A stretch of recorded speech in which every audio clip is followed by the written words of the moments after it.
If you're not already subscribed to this YouTube channel, go ahead and hit the subscribe button now, along with the bell icon so you can be notified whenever a new video is posted. And if you're already subscribed, check and make sure that YouTube hasn't unsubscribed you. And of course, be sure to give the video a like as well as share it on your social media. The white supremacists hate that. And now, the Sunday address. Before we dive into the heart of this evening's address, there's a little bit of house cleaning to take care of. A lot of people have been asking me to throw in my 2 cents about Jada Pinkett's latest little comments regarding how she wants to dish more dirt on their crumbling marriage, assuming it hasn't already collapsed, that is. And as far as what I think about that, I've already said what I think about celebrities in general and about Jada Pinkett and Will Smith's marriage, such as it is, in specific. But for those of you who hadn't watched the video, I pretty much said all I had to say with this. So their marriage is on death watch now, and because Jada doesn't have a career to speak of, I said last year she was going to keep on doing these public stunts to humiliate Will because he allows her to, and because she doesn't respect him, and because this is all she can do to get anybody to acknowledge her existence. So for the people who are probably hoping that I would make a whole meal out of this latest nonsense, this is just more of the same. She's going to keep on doing this. And for the people out there who were basically saying Will Smith was defending her honor, this is the honor that he was defending. Take a bow. All right, and since we're on the subject of dishonorable people, that brings us to the actual subject of this evening address. 6 months ago, in one of my crime reports, I told you about the hate crime committed by David Emanuel. He's a Florida racist who tried to run down 6 black men in Rosewood, Florida, which everyone knows was the site of the Rosewood massacre, where a white mob murdered dozens of black citizens as part of the ongoing ethnic cleansing campaigns, which were mostly government-backed terrorism for the sake of destroying the prosperous black townships that had emerged after Reconstruction. Well, it seems that this Emanuel creep was trying to reenact that particular crime with a massacre of his own. He tried to run 6 black men down while screaming racial epithets at them. That is a clear-cut case of attempted murder and obviously a hate crime. One of his victims, Marvin Dunn, owned some property in Rosewood, and Mr. Dunn was showing the location to some other black men with the intention of building a memorial to the Rosewood victims. He almost became one of them. Now, David Emanuel was arrested, but only for 6 counts of basically a general hate crime, and in July, a jury found him guilty on all counts. It only took the jury 2 hours to come back with their verdict. Now, this was a federal case, which means that Kristen Clark, the immigrant bootlick, was handling this one. Kristen Clark's office had asked for a mere 5 to 6 years sentence for this criminal. The judge in this case was even more biased than Clark was. For 6 counts of a hate crime, the judge sentenced this would-be mass killer to 1 year in prison, plus an additional day for each of his 6 victims.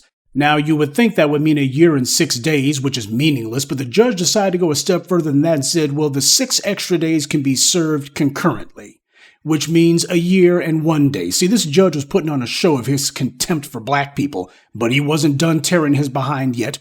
This creature, calling itself a judge, wanted to make a show, and he said, I do see that he, talking about this would-be race killer, provided a lot of value to the community.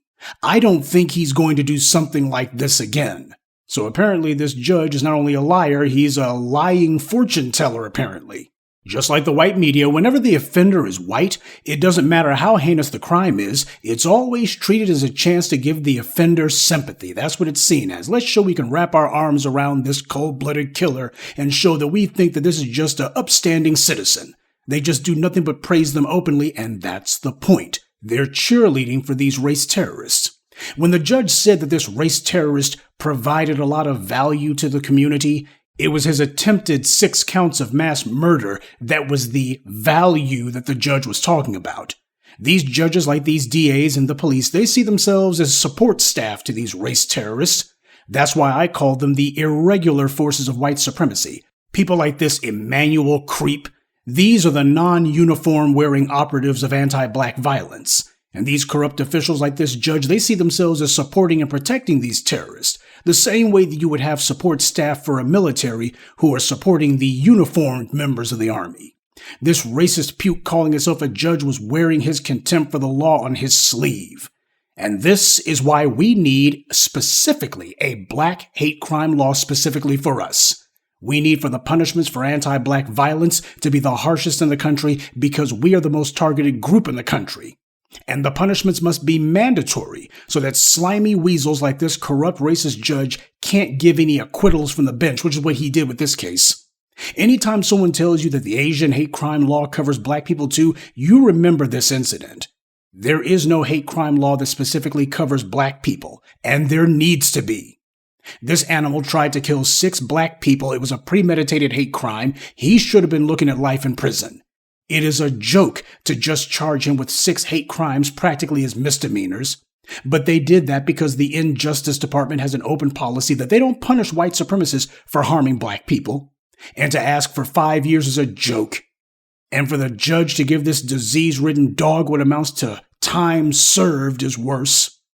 And because of how consistently this happens, but only where white offenders and black victims are concerned, that's how you know there's a program at work here, by how consistently this keeps happening under these circumstances over and over again. These aren't just the results of incompetent jurists. These judges and prosecutors know exactly what they're doing.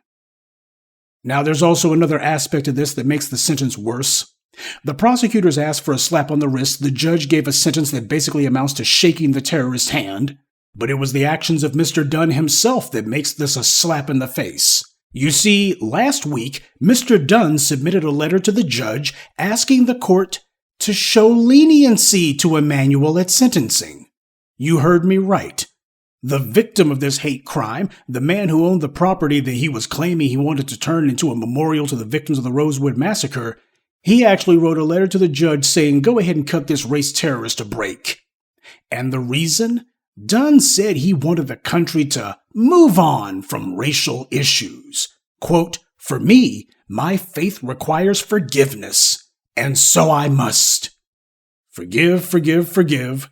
The slogan of the cowardly and the self-hating. You see, this is why so many Negroes, especially older ones like Mr. Dunn, they love religion. This is why. Because it gives them a chance to hide fear and cowardice behind a phony veneer of piety. They can try to claim that their craven submission to white supremacy is actually some kind of virtue. See, I'm strong enough to say I forgive. This is not virtue. Dunn said that race is the thorn in our collective side, and he wanted to take a step toward the goal of removing these obstacles to healing. Race is a thorn in our side only because of racists like this Emmanuel creep and the crooked judge and the prosecutors. There can't be any healing until there's justice, and justice means punishment for these white supremacists. You got these race terrorists, they are the so-called thorns and rocks that must be removed. This is the victim of a race attack who was almost killed by this piece of dirt, and this was what he was writing to the judge. He was out there campaigning to let this race terrorist go, and that's what gave the crooked judge and those corrupt U.S. attorneys the opening they were looking for to do what they had wanted to do from the very beginning, get this case to go away. And when you have off-code Negroes like this, they embolden the next race attack. We'll continue with the moment of truth in just a moment, but first, a word from the official sponsor of Black Empowerment, Power Tools. There's no telling when something's going to come up, so make sure you carry your power tools at all times. You never know when you're going to need to bring the hammer down, or when you'll have some trash that needs to be blown away, or some obstacle that requires cutting down. Don't get caught empty-handed. Keep your hammer close by. Keep that leaf blower at the ready, and always carry your steel. Power Tools. Because no matter what your day job or side hustle may be, there's no excuse for not being ready to put in some work. White supremacists watch incidents like this to see how they'll turn out. They are very aware of when they've taken an L, and they're also very aware of when you got some Negroes who go ahead and give them a W by default. Too many times black people are trying to win brownie points with these white supremacists. Amber Geiger murdered Botham Jean in his own apartment in cold blood, and it was Jean's own brother who wanted to give that demon a hug in open court. Amy Cooper tried to set up a black man to be murdered in Central Park by the police, and when it came time to prosecute, her victim was the one saying he didn't want to, because he was hoping that that would increase his chances to get some interracial sexual access. Let me do some interviews. Let me make sure I get my face out there for the cameras and say, oh, I don't mind that she tried to kill me. Anyone looking for a date? Now you have this latest episode of a black person more interested in currying white supremacist favor than they are with whether or not they survive. This is the reason why whenever these race killings happen, I'll make a note about it. I'll talk about the incident, talk about the offender. I'll reiterate the need for a black hate crime law, but I don't put on the cape for these victims. I'm not about to go on a crusade for them. I don't make an issue of it because too many times we have the families of the murdered or even the victims themselves who undermine our efforts. I wait to see if the victim or their families are going to call out the crime as racial, but even then I also have to wait and see if they're going to be consistent about it, how aggressively they're doing so. Eric Garner's widow talked a good game for all of 5 minutes, but it didn't take long before she was tap dancing. So no, just because they say once, I believe it was racial, that's not enough. I need to wait and see if they're going to go back on that. I need to wait and see if later on they're going to decide that, well, I just found my tap dancing shoes. Let me go ahead and put them on and see how they fit. Oh, they fit just fine. Let me go ahead and start tap dancing. You see, in the case of this Dunn guy, he waited until it was time for sentencing before he decided to go ahead and dance a little jig for this white supremacist. He waited until the sentencing to do it, after the verdict had been put out there. So if you made the mistake of supporting this guy, he would just turn around later and slap you in the face and say, no, I don't think this guy should have any punishment at all.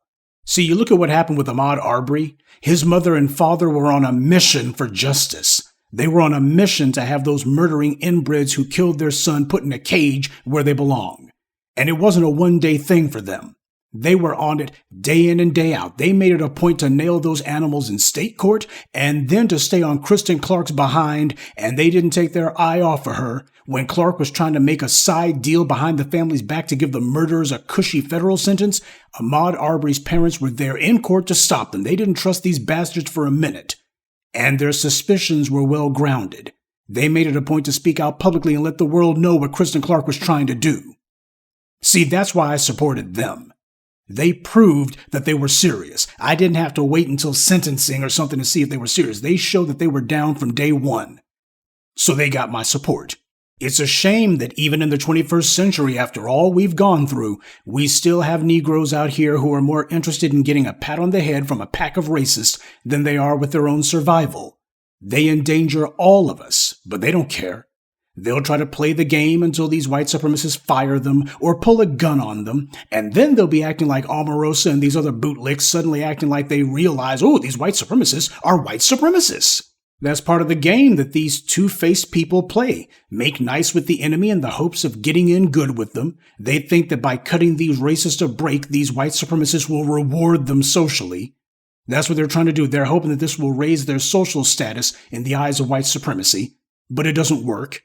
And this guy's talking about building a memorial to the victims of the Rosewood massacre. This guy and his 5 friends almost became victims of a race massacre, but that was totally lost on him. All he could see was a chance to get a pat on the head. Well, I'm not rolling over for these white supremacists, and you better not be playing dead for them either. Yes, it's disgusting to see black people who at this late date are targeted by white supremacists and yet turn around and become advocates for them. But the way to push back against this kind of off-code behavior is to let people know there are black folks out here who are standing strong against it. By continuing to be selective with who we support, we show that we are serious about taking a hard-nosed approach to our power.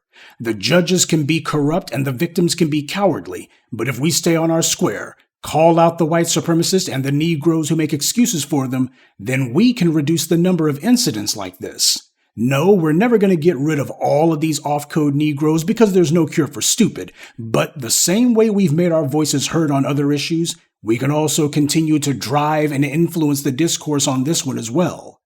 Any black person who decides to advocate for a white supremacist is saying that they are in league with the white supremacists.